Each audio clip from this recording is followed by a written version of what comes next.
Antep anlaşılması saldırısı lazım. var.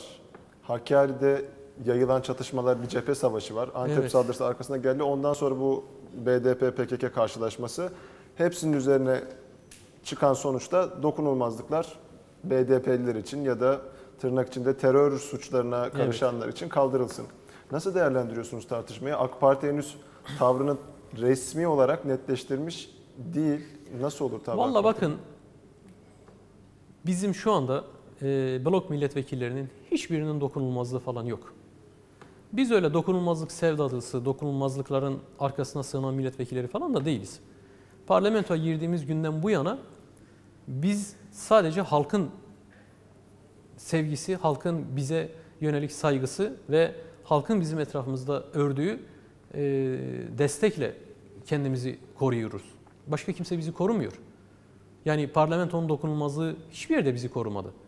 Ne savcıya karşı, ne yargıça karşı, ne valiye karşı, ne polise karşı, ne sokakta, ne parlamentoda, ne havaalanında, ne dışarıda biz öyle dokunulmazlıklarla bunlara güvenerek konuşan, çalışan milletvekilleri olmadık.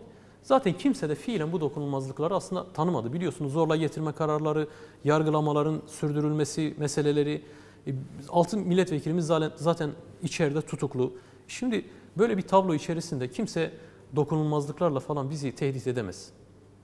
Bu tehdit bize sökmez her şeyden önce. Başbakanın açıklamasını biz tam tersine şunu söylüyoruz.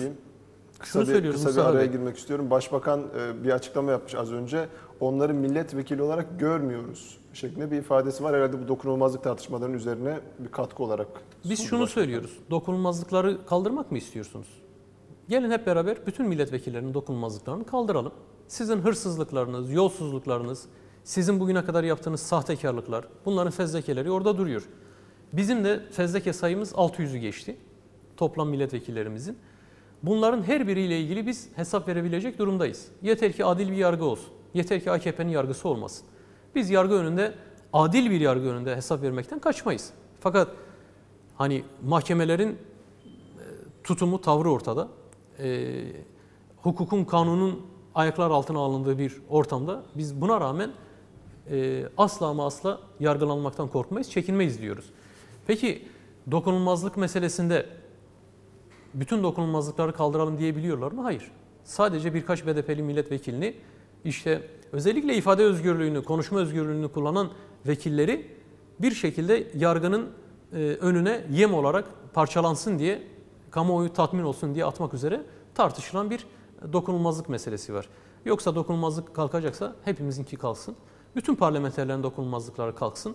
Hiçbir parlamenterin de bu şekilde dokunulmazlığa ihtiyacı olmamalı. Biz nasıl ihtiyaç duymuyorsak AKP'li, CHP'li, MHP'li vekiller de duymasın. Gitsinler yolsuzluktan, bilmem ihale fesatçılığından, dolandırıcılıktan gitsinler mahkemede bir yargılansınlar, görelim bakalım. Buna cesaretleri varsa hep birlikte kaldıralım.